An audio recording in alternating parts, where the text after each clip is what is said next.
Elena had begun to notice a strange comfort in the quiet hum of Adrian's hospital room. While other nurses rushed in and out, ticking boxes and recording vitals, she found herself lingering a little longer than her shift required. At first, she thought it was out of duty. He was her patient, after all, but soon she realized it was more than that. There was something about him, even in his silence, that drew her back. She started talking to him in ways she hadn't with any other patient. It began with simple updates about his care, then drifted into small details of her life. She told him about the long nights studying during nursing school, about how her father used to encourage her with warm tea when she felt like giving up, and even about her clumsy attempts at cooking in her tiny apartment. She laughed at herself as she spoke, half embarrassed, yet she continued. Somehow, speaking to a man who couldn't respond felt easier than confessing her feelings to the living.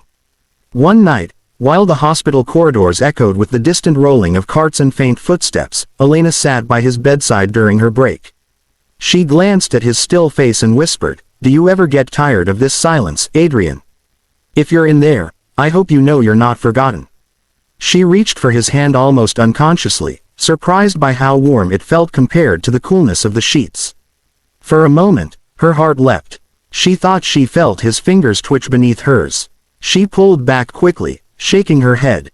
Reflexes, she reminded herself, that's all. But the thought stayed with her, nagging at the back of her mind.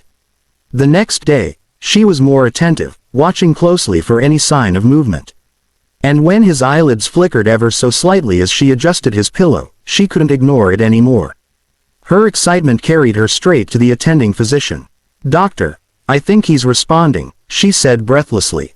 But he barely glanced up from his chart, his tone dismissive. "Nurse, don't confuse involuntary spasms with progress.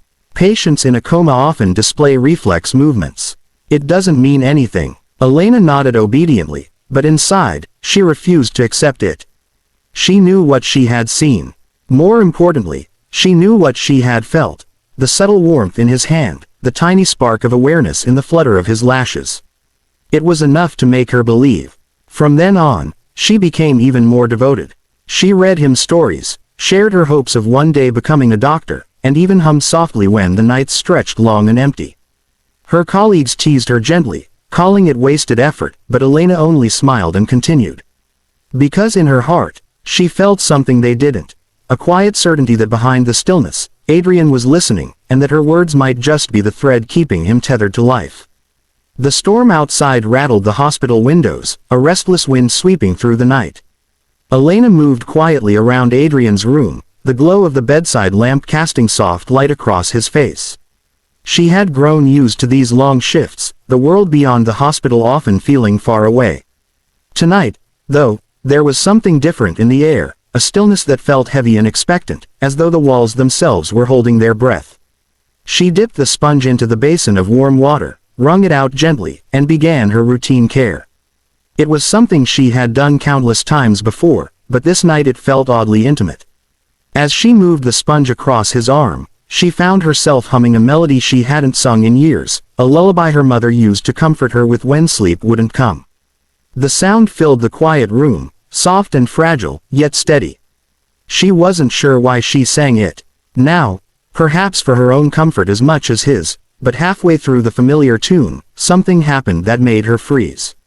Adrian's breathing shifted. It was no longer the shallow rhythm of a man lost in unconsciousness. It deepened, hitched, and then came a sharp, almost startled gasp.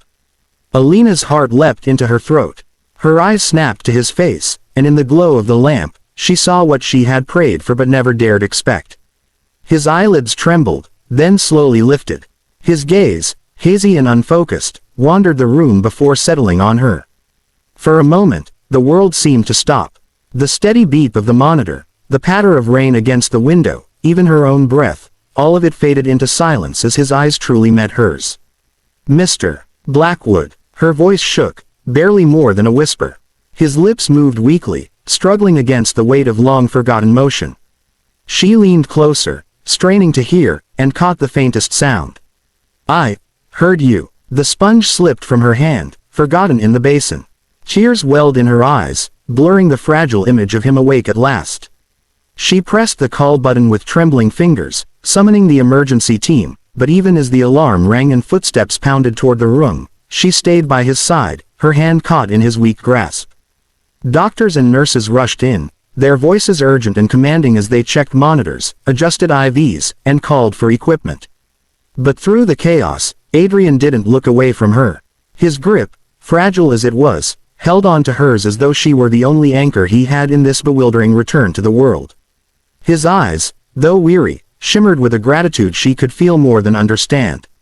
And in that moment, Elena realized she had been right all along. He had been listening, waiting, fighting in the silence, and somehow her voice had guided him back. The impossible had happened. Adrian Blackwood had awakened. Adrian's recovery unfolded like a story no one in the hospital had dared to imagine. Each day brought something new, a spark of progress that left even the most seasoned doctors astonished.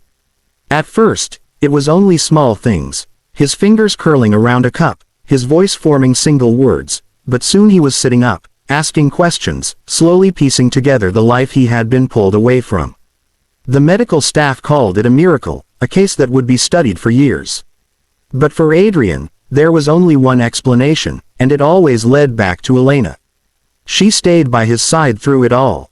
Though her shifts rotated, she found reasons to check in on him, bringing him water, adjusting his pillows, sometimes just offering a smile that seemed to steady him when frustration crept in. He would watch her move around the room with quiet admiration, and one afternoon, when the doctors finally left him alone after a long round of examinations, he asked her for the truth. "Elena," he said, his voice still rough but stronger than before, "what did you do? How did you reach me?" She hesitated, not sure how to put into words something she herself didn't fully understand. "I don't know," she admitted softly.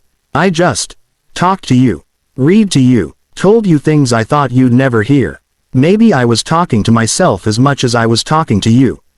His eyes lingered on her, filled with a weight that went beyond gratitude. "You were my lifeline," he whispered. "In the dark, when I thought I'd never get out, it was your voice that kept me fighting. I can't explain it, but I felt you pulling me back." Her throat tightened, emotion swelling in her chest. She had only wanted to bring him comfort, to treat him like more than a body in a bed, but to hear him say she had been his light, it was overwhelming. She turned away for a moment, pretending to straighten the tray by his bedside, trying to collect herself. The days turned into weeks, and with each passing one, Adrian's strength grew. Soon, he was walking with assistance, his voice steadier, his memory returning in fragments. But what remained constant was his need for her presence. He asked for her even when other nurses were assigned to him, insisting that Elena was the one he trusted. The hospital began to buzz with gossip, whispers of the young nurse and the billionaire who seemed to share an unspoken bond. Elena tried to ignore it, but she couldn't deny the truth stirring in her own heart. What began as duty had become something deeper, something that neither of them could name just yet. And when Adrian finally told her, with quiet certainty, that he intended to keep her close not just as the nurse who saved his life but as the person he wanted in it, Elena understood that what had happened between them was more than medicine, more than chance. It was a miracle born of love.